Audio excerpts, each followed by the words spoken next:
Evans, good afternoon, sir. How are you? Jeremy, I'm fantastic. Yeah, you got me. Listen, you've gone from Cyprus back to the United Kingdom, which is a rare thing. When you interview me, normally you're going from the United Kingdom to somewhere in the world. But don't worry, tomorrow I'll be in Sweden. Right, hold on. Now, over your left shoulder, where's your left shoulder? Point. Right now, I'm going to say this. I am literally taking no responsibility for any books over my shoulder. There's a red box there. I thought it was your ex-ministerial I red box. wish. I wish. I'm staying at the home of Colonel Bob Stewart, and we all love Bob, Oh. absolute war hero. And he has threatened to put some odd books over my shoulders at some stage when I'm doing one of these interviews. Yeah. So don't look too carefully, people. Well, I am looking. We're all looking now. We're all definitely trying to find something that will nail you. Nige, welcome to the show. God, Thanks. where do I start? Let's start with the obvious. Winter fuel U-turn. I mean, listen, I'm old enough to know that governments make U-turns. I'm old enough to know that the argument should be that you should get it done as quickly as possible. And I'm also, despite the fact I'm nearly 60, I remember a year ago when this was first announced, saying on this show, this is political suicide. This is a poll tax moment in a heartbeat. Now, presumably, the May elections, rumblings from the backbench, Starmer and Richard III have decided that now is the time to backtrack. Would I be wrong to suggest, though, and this isn't pro-Tory or pro-reform, this is just fact, the British people are more switched on than ever. They're gonna go, well, you did it in the first place. That tells us everything about your character and what you really like underneath. Yeah, you've got it absolutely right. And don't forget, it's only a partial U-turn because they took it off all pensioners and now they're giving it back to some. And so I remember listening to Keir Starmer and Richard III when they were saying that, well, we don't want to pay it to millionaires. Well, I can understand that. But Jeremy, it's anybody earning over £35,000, which is way off being a millionaire, are now not going to get it. So we are where we are. They got it completely wrong. They said that they were going to stand with the pensioners and they didn't. The first act that they did was to take off the winter fuel payments from all pensioners. And you're absolutely right. They got hammered in local elections. They get hammered in local by-elections every week. And then, of course, you had the Hamilton by-election, which they think somehow is a great success. I don't think winning that vote on 30, I think it was under 32% of the total share of the vote, is a great success because the SNP and Reform are breathing down their necks. Let me jump and ask you something, because we're talking about the facts of this. So more than three-quarters of pensioners will receive the winter fuel payment this year now, Richard III says, in a major U-turn. If you think I'm being rude about Rachel Reeves, go and have a look at a picture of Richard III and you'll see exactly what I mean. The Chancellor says pensioners in England and Wales with an annual income of 35 grand or above will now below will now be eligible. So I had a call earlier and I was waiting for you because the Treasury, I emailed them and they ignored me. I mean, it's a bit like HMRC with flowers, ribbons in their hair. Man called and said, I'm 68. Because of the way that my pension is, I have to still work. I'm working 37 and a half hours a week and I'm earning 30,000, nigh on 30,000 pounds a year. My pension that I get takes that figure to 41,999 pounds. Does that mean, he says, that I lose my winter fuel allowance? Does the pension get included with wages? Do you know the answer at all, Nige? I have a sense that the answer is yes, he's not going to get a penny. It's going to be total income, and that's how HMRC are going to claw it back. As I understand it, it's even more bizarre, Jeremy, because they're going to give this extra 300 quid to everybody. Yeah, I read this. And then anybody over 35 grand is going to be clawed back at the rate of 100%. But how does that work administratively? Why? That's just making more work and more inefficiency, isn't it? Yeah. Well, I gave the perfect solution, which was to give the 300 quid to every pensioner in the country and then just add it onto the pension and then allow those who are earning at the 25% level, it gets taken back, clawed back at 25%. You're basically paying tax on it. And what they've done is they've made it hugely complicated. They've got it completely wrong. It's red faces all round. And don't forget, every pensioner was put through the purgatory of this winter without the £300. So people aren't going to easily forget this U-turn. They are not. they're not going to be bought off with their own money. Well, it's really interesting. The only lefty that I allow on the show is Matthew Talbot, who's a great guy, and increasingly love having him on. And he literally sat here on the show last Wednesday. He was a Labour advisor who's not been shunned by Labour, but they're not very happy with him because he speaks the truth. He'll say, she's a goner. Richard III is gone, irrespective of anything now. That's what he says, right? I've had other people on stage. James Price said that ideologically, Starmer and Reeves are so entwined now that one cannot survive with t'other. That was good English. And look what happened with Liz Truss. You have to be very careful in terms of getting rid of your Chancellor. What's your view on this? No, I suspect he would be able to get rid of her because there are so many of these 400 plus Labour MPs who feel so angry. Don't forget, many of them will have had to have gone back to their constituencies following the local elections and to say sorry to their councillors who all lost their seats. So I think that there's irreparable damage being done to the brand of the Labour Party since they made that huge decision. But it's not just that one. It's also what they've done to the WASPy women. It's what they've done to hospitality businesses with the national insurance increase. And it's also what they've done to the farmers on the inheritance tax and other small businesses. So there's a huge... And then people look at what they did with the Chagos Islands and go, what the heck is that? That's cost £30 billion. I've got to go... And the real problem with all of this is every time I see Rachel Reeves now, she's throwing money at things when she said she didn't have any money to do this. And it's almost like an alcoholic going into a Majestic wine shop with somebody else's credit card. But I'm afraid we're going to have to pick up the bill for her hangover. Can you imagine a Tory MP using an alcohol analogy to this? That's brilliant. That's my favourite. Right, Nigel Evans in the house of a friend.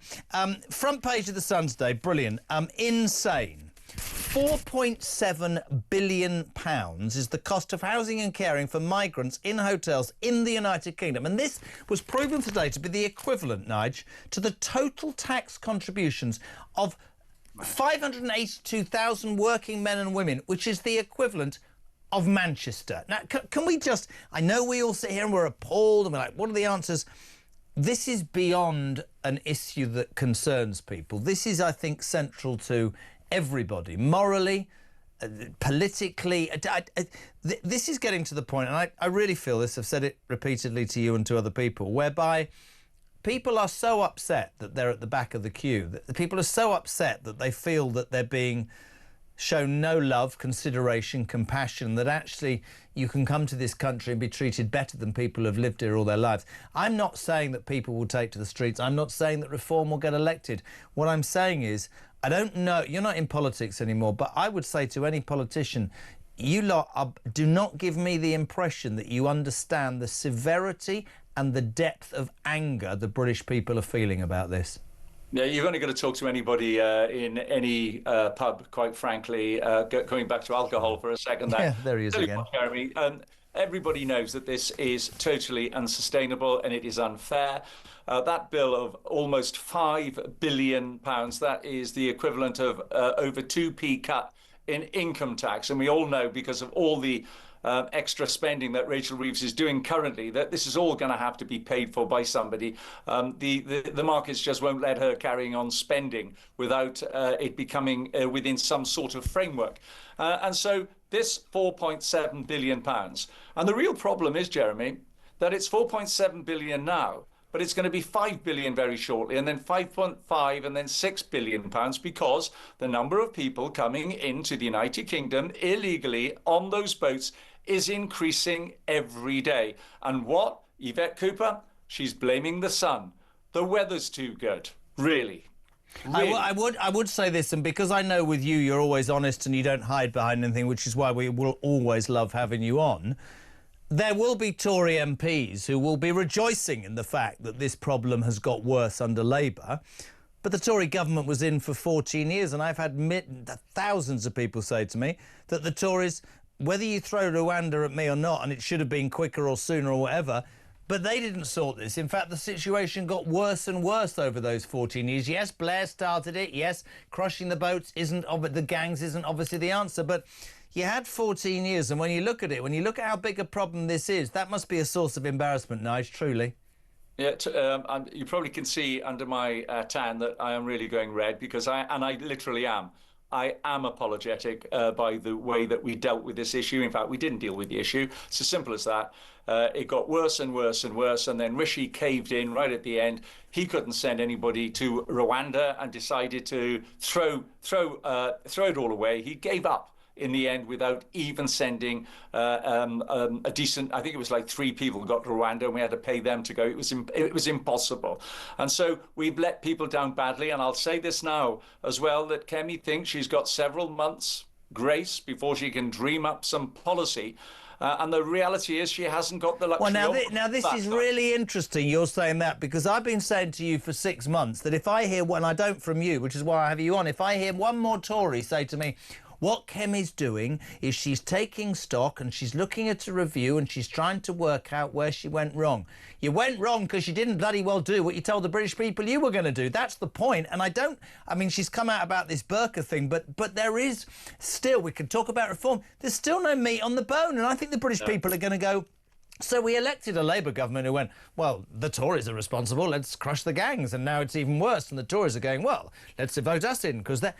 Somebody surely has to stand up and I'm not a politician, and go, right, so if we got the Navy involved and we turn these boats back, if we made Britain less attractive by laying out the red carpet to anybody and everybody, if we stopped giving money to the French, and if we left the ECHR, irrespective of what the blob and the establishment said, it might be a start. 53 million, did I read, or some ridiculous figure on human rights lawyers, apparently, in the last year, I read in some newspaper today, given to people who've never paid a penny, paid for by us taxpayer, to come up with some obscure reason why they should stay in this country and rip us off to the detriment of people who have lived there.